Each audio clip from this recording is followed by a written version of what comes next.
Hello and welcome to Barbara's Podcast. This is the show for women, all about health, nutrition, and wellness. It's the show that will empower you and inspire you to create a healthier lifestyle.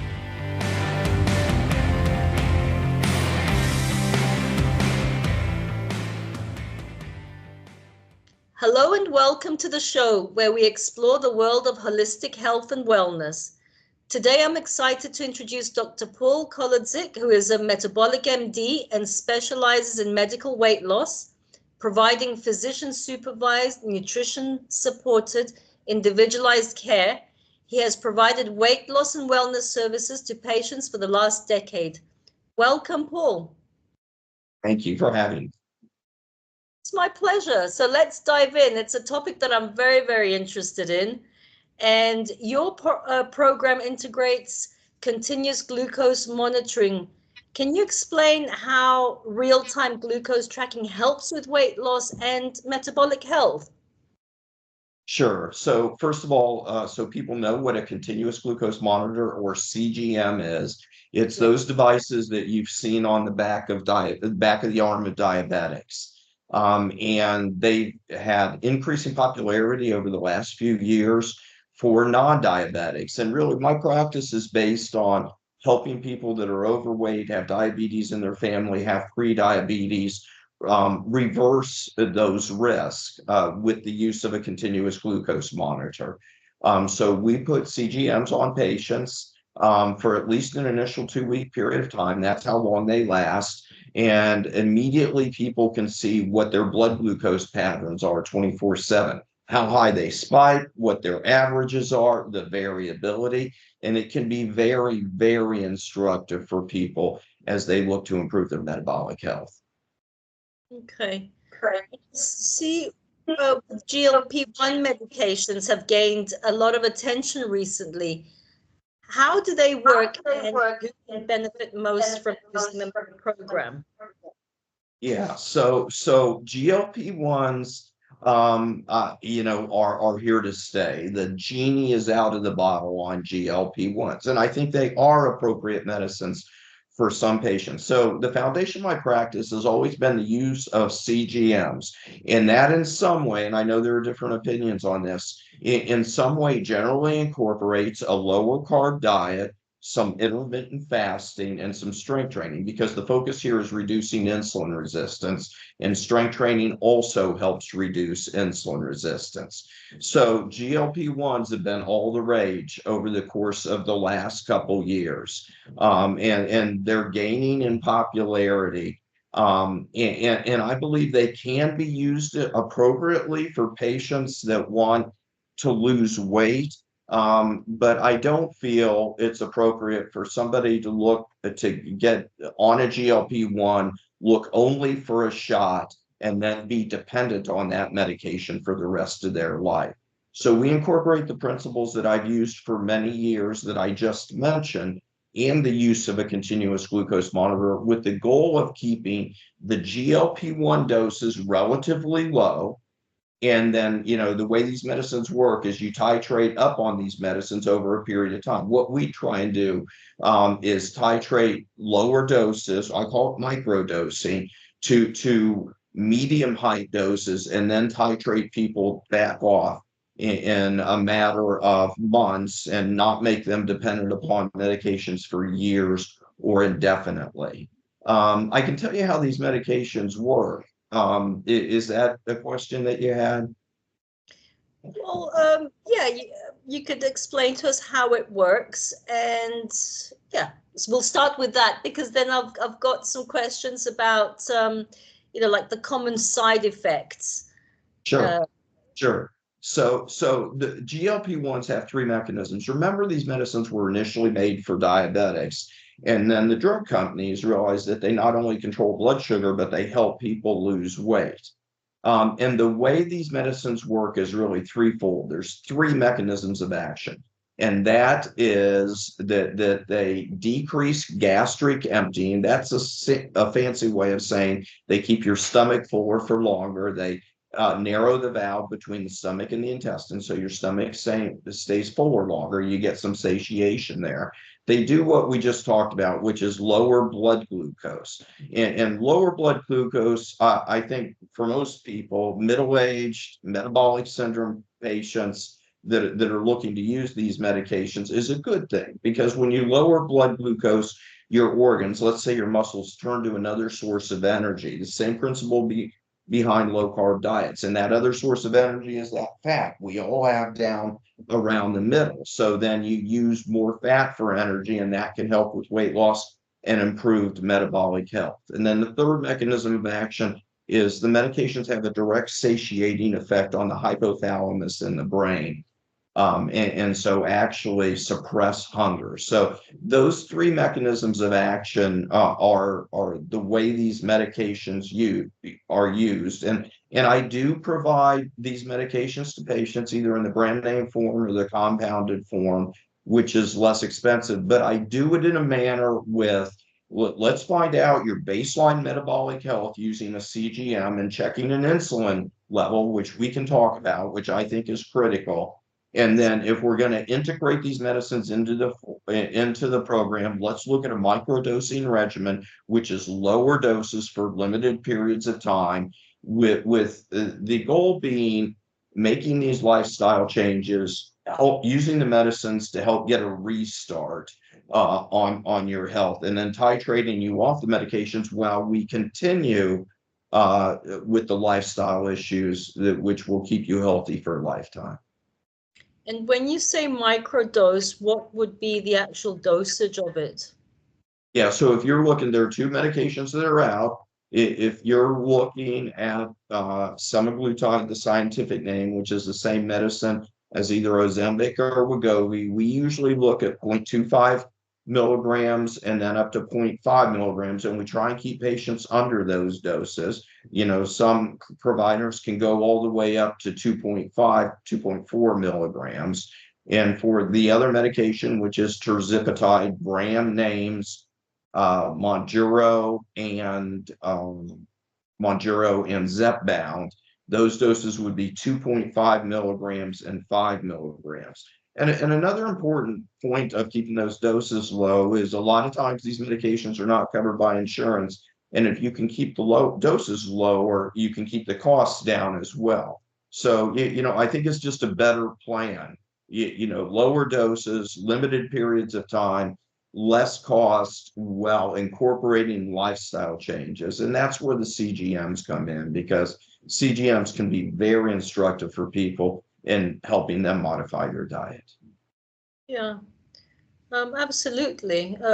Just going back to the semaglutides, I suppose one could use them to sort of kick off their weight loss journey if they haven't had any success in the past and they've been struggling with it. And keeping a microdose, would that also reduce the risks of getting any common side effects like pancreatitis or Ozempic face, muscle loss?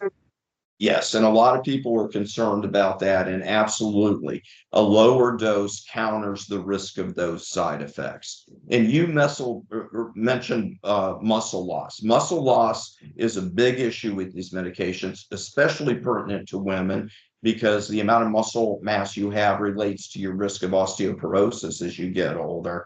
So with all my patients, I recommend that they be doing some strength training. So we really focus on strength training. It's not that we ignore cardiovascular fitness, but really strength training is just absolutely critical for middle-aged and older people. And if you're on these medications, that's even more important. How do you target weight regain? So let's say someone goes through the program. I know that it could be as high as 60%, that once they come off, all the drug or, whatever it may be, that 60% of people regain the weight. How would you tackle that? So this is what we do to give you a little insight. First of all, what I like to do with patients initially is get a CGM on them for a couple weeks, a continuous glucose monitor, and see what their baseline blood glucose physiology is. As some of my patients have put it during that time, what I actually do is ask them not to change their diet during that first 2 weeks.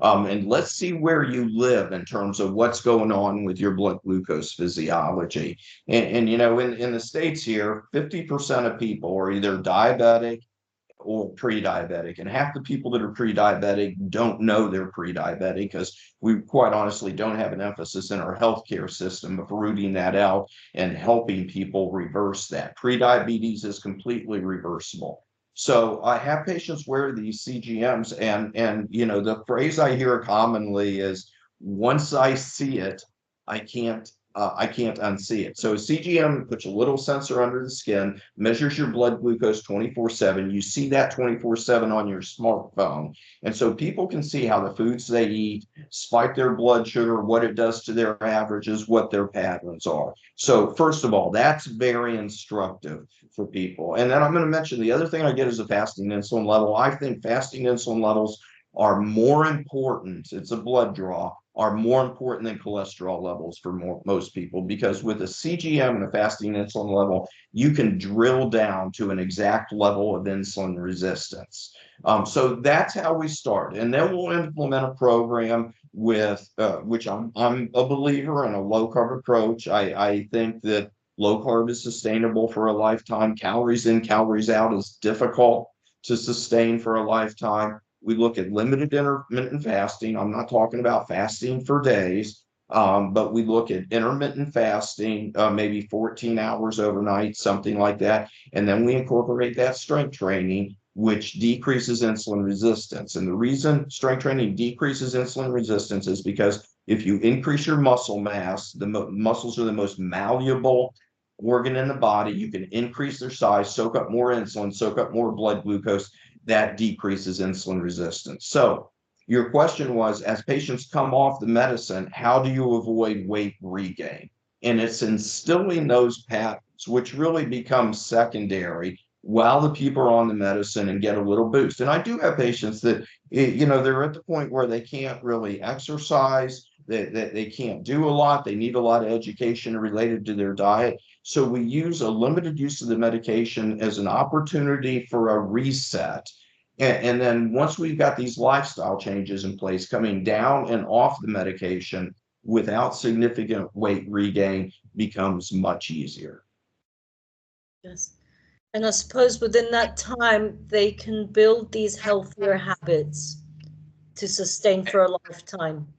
Absolutely. That's what we do. And I have health coaches that work with me on this. If I can, I'm going to mention I'm licensed in the states, in the states of Ohio, Indiana, Florida, and Arizona, where I provide direct medical care with the support of my health coaches. But I believe CGMs, which have now gone over the counter here in the last 2 months in the state, I think you mentioned that in some of the countries in Europe, I know they're available over the counter as well, which means people can go out and get a CGM without a prescription and do the same 2-week trial. I'll also mention that there are a lot of lab companies that where you can order your own fasting insulin level.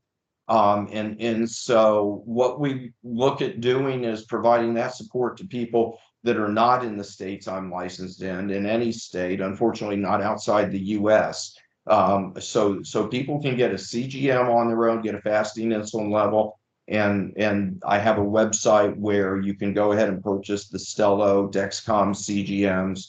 So for $50, you can use a CGM for 2 weeks and see exactly what's going on with your blood glucose. And of course, we provide a lot of support to people that are doing this on their own in the states I'm not licensed in.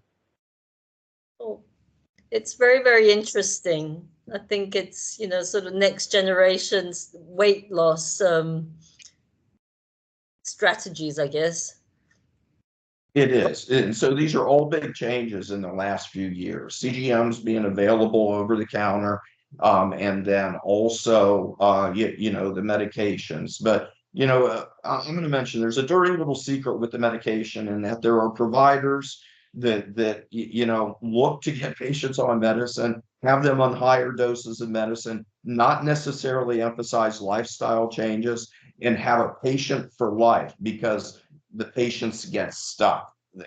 Yeah. So, I'm at a point in my career after spending 25 years in the emergency department and really just wanting to help people proactively avoid the problems, the diabetic emergencies, et cetera, that bring people to the emergency department, where I'm just passionate about helping people lower insulin resistance, reverse prediabetes, lose weight, and improve better metabolic health. So I'm going to encourage anybody that wants to do those things to consider a continuous glucose monitor. And then if you decide to go on medication, work with somebody the phrase I use, work with somebody that begins with the end in mind. Okay, the end in mind is eventually getting off the medication. And so you want to begin this process with that end in mind and not have a lifelong dependency on the medication. Absolutely, absolutely. I think you're one of the rare the rare doctors that actually thinks this way and would promote lifestyle rather than, just getting on the drug and increasing the dose and then we'll see where it goes. Yeah, well, there's all kinds of that going on out there with, some internet services. And I do telemedicine. I do, telemedicine visits in all my states. And we provide support to people that are on CGMs in all the states with the health coaches doing telemedicine approaches. So, I believe that technology can be helpful. But when it's utilized really just as a mechanism, bluntly, to sell medication, and push drugs on people that they'll be dependent on for a lifetime, that's a problem. And so you need really a comprehensive approach that will allow you to be successful and come off the medication without weight regain. Yeah. No, I hear you. Have you come across any perhaps misconceptions that people come and have about weight loss and metabolic health? So I think the first misconception is, again, for a large majority of people that have insulin resistance, the first misconception I think is that we have this in the States, at least, this maniacal focus on cholesterol levels, when really we should be focusing, for the majority of people, your blood sugar physiology and what's going on with insulin resistance is, for the majority of people, more important than cholesterol levels. It's not that I don't believe in cholesterol levels, but for people with mild to moderate elevations of cholesterol, that's often not the bigger issue. Basically, you get vascular inflammation, blood vessel inflammation, and clot formation with two potential risk, and that is high cholesterol and triglycerides, and also high blood sugar. And for the majority of people, high blood sugar is the exciting event. In my emergency department career, we see it all day long. Diabetic emergencies, peripheral vascular disease, strokes, and heart attack related to persistent high blood sugar, which cause stickiness in those arteries. And it's not that I don't believe cholesterol can play a role. It absolutely can play a role. But for the vast majority of people, the blood sugar issue is much better. So I think that's the first misconception. Another misconception, and this is my opinion, having worked with people for 7 years one-on-one, is that I think a low-carb diet, as opposed to a calories in, calories out approach, is more sustainable over a lifetime. So it doesn't mean you can't get any carbs. It doesn't mean you can't get good vegetables and fruits, but keeping the carb doses low to lower that blood sugar, so your body then is burning fat, visceral fat, instead of blood glucose, I think it is the best approach. And that's a common misconception as well. So again, the way to do that, the three legs of the stool are low carb. And when I'm talking low carb, just so people know, I'm usually talking the 50 gram or less range a day. You don't have to go keto at 20 grams. You can if you want to. And I think cycling in and out of keto occasionally is not a bad idea. But low carb, integrate some intermittent fasting, and then make sure you're spending some time doing strength training and not focusing on cardiovascular. So, I think that approach, which is not necessarily the standard approach of, higher carbs and cardiovascular fitness, is the best approach. So the thing that's different about me compared to most stocks is, I say, look, let's, when you go low carb, you're going to be a little bit higher fat. So let's worry about fat a little bit less. And let's focus on strength training as opposed to cardiovascular. So that makes me an outlier in terms of, mainstream medicine. But over, nearly 1,000 patients now, it's been a very effective approach to help people improve their health and quite honestly, their life. Well, thank you. So in closing, where can our listeners get in touch with you? Okay, I really appreciate you asking that. First of all, I'm going to plug the book. So the Continuous Glucose Monitor Revolution. This is the best-selling book on CGMs on Amazon, meant to guide non-diabetics and pre-diabetics on how they can use a CGM to effectively lose weight and improve their metabolic health. If you just Google my name or the title of the book, you'll find that on Amazon. My medical practice website is MetabolicMDs, the word MetabolicMDs.com, and I'm licensed in Ohio, Indiana, Florida, and Arizona. So work with patients via telemedicine in all those states with the kind of regimen we just talked about. And then for patients that are not in the states I'm licensed in, again, I just feel it's very valuable to pursue a CGM experience. Even if you just do it for a few weeks, most people do it for a few weeks, and then they want to use the CGM subsequently, at least intermittently, to help make sure they're on track in terms of maintaining those lower stable blood glucoses. And my website for that, where you can purchase the Stelo CGM, purchase the book, and also we offer CGM health coaching. I've worked with a handful of health coaches over the course of the last 5 years who have become experts in CGM data interpretation. And the name of that website is CGM-Doctor.